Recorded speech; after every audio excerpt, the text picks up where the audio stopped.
Hello, welcome back. ഇന്ന് easy ആയിട്ട് ഉണ്ടാക്കാൻ പറ്റിയൊരു പുഡിങ്ങിൻ്റെ റെസിപ്പിയാണ്. നമ്മുടെ കയ്യിൽ ബ്രെഡും പാലും ഒക്കെ ഉണ്ടെങ്കിൽ നമുക്ക് പെട്ടെന്ന് ഉണ്ടാക്കിയെടുക്കാം. നല്ല ടേസ്റ്റി ആയിട്ടുള്ള നല്ല അടിപൊളി ഒരു പുഡിങ്ങിൻ്റെ റെസിപ്പിയാണ്. നമുക്ക് വേഗം ഗസ്റ്റൊക്കെ വരുമ്പോഴത്തേക്ക് പെട്ടെന്ന് ഉണ്ടാക്കി അവിടെ മുന്നേ നമുക്ക് നല്ല അടിപൊളി ഒരു ടേസ്റ്റി ആയിട്ടുള്ളൊരു ഡിഷ് നമുക്ക് വിളമ്പാം. നല്ല ടേസ്റ്റി ആയിട്ടുള്ള പുഡിങ് റെസിപ്പി. ആദ്യം നമുക്ക് വേണ്ടത് ബ്രെഡാണുള്ളത്. ബ്രെഡ് ഞാൻ നമ്മുടെ സാൻഡ്വിച്ച് ബ്രെഡ് ഉണ്ടല്ലോ, അതാണ് എടുത്തേക്കുന്നത്. സാൻഡ്വിച്ച് ബ്രെഡ് എടുത്തിട്ടുണ്ട്. അതിന് ആ 4 സൈഡും ആ കോർണർ ഭാഗം ഉണ്ടല്ലോ, അതൊന്ന് കട്ട് ചെയ്ത് മാറ്റുക. എങ്കിലേ നമുക്ക് പുഡിങ്ങിന് നല്ലൊരു ടേസ്റ്റ് കിട്ടത്തുള്ളൂ. ആ ഒരു ബ്രൗൺ പാർട്ട് വരുമ്പോഴത്തേക്കും അത്രയും ഒരു ടേസ്റ്റ് കിട്ടില്ല.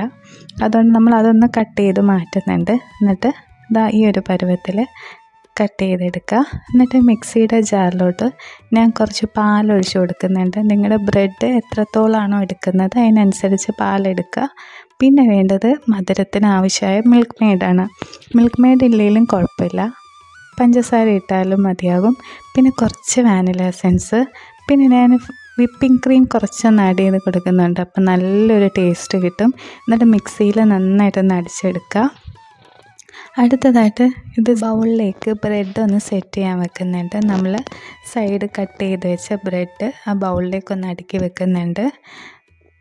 എന്നിട്ട് നമ്മൾ നേരത്തെ റെഡിയാക്കി വെച്ചിട്ടുള്ള ആ മിക്സിയിൽ അടിച്ച് വെച്ചിട്ടുള്ള പാലിൻ്റെ മിക്സ് നമുക്ക് ആ ബ്രെഡിൻ്റെ മുകളിലായിട്ട് ഒന്ന് ഒഴിച്ചു കൊടുക്കുക.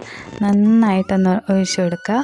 അടുത്തതായിട്ട് അതിൻ്റെ മുകളിൽ അടുത്ത സെറ്റ് ബ്രെഡ് ഒന്ന് സെറ്റ് ചെയ്ത് വെക്കുക. ഓരോ ലെയറായിട്ടാണ് അടുത്ത സെറ്റ് ചെയ്ത് വെക്കുക. എന്നിട്ട് പിന്നെ കുറച്ച് മിൽക്ക് മെയ്ഡ് മധുരത്തിന് ആവശ്യമായിട്ട്, മധുരം ഉണ്ടെങ്കിലേ നല്ല ടേസ്റ്റ് വരുള്ളൂ പുഡിങ്ങിന്. സോ മിൽക്ക് മെയ്ഡ് ഒന്ന് ആഡ് ചെയ്ത് കൊടുത്തിട്ട് വീണ്ടും ആ ലെയറിലോട്ട് നേരത്തെ റെഡിയാക്കി വെച്ചിട്ടുള്ള ആ പാലിൻ്റെ മിക്സ് ഒന്ന് ഒഴിച്ചു കൊടുക്കുകയാണ്. എന്നിട്ട് ബ്രെഡ് നന്നായിട്ടൊന്ന് കുതിർന്ന് വരണം, എങ്കിലേ നല്ല ടേസ്റ്റുള്ളൂ. പിന്നെ ലാസ്റ്റായിട്ടുള്ള നമ്മുടെ വിപ്പിംഗ് ക്രീമാണ് ആഡ് ചെയ്ത് കൊടുക്കുന്നത്. നല്ല ടേസ്റ്റി ആയിട്ടുള്ള വിപ്പിംഗ് ക്രീം തന്നെ എടുക്കാൻ നോക്കുക, ഇല്ലെങ്കിൽ ആ പുഡിങ്ങിന് അത്രയും നമുക്കൊരു ടേസ്റ്റ് കിട്ടില്ല.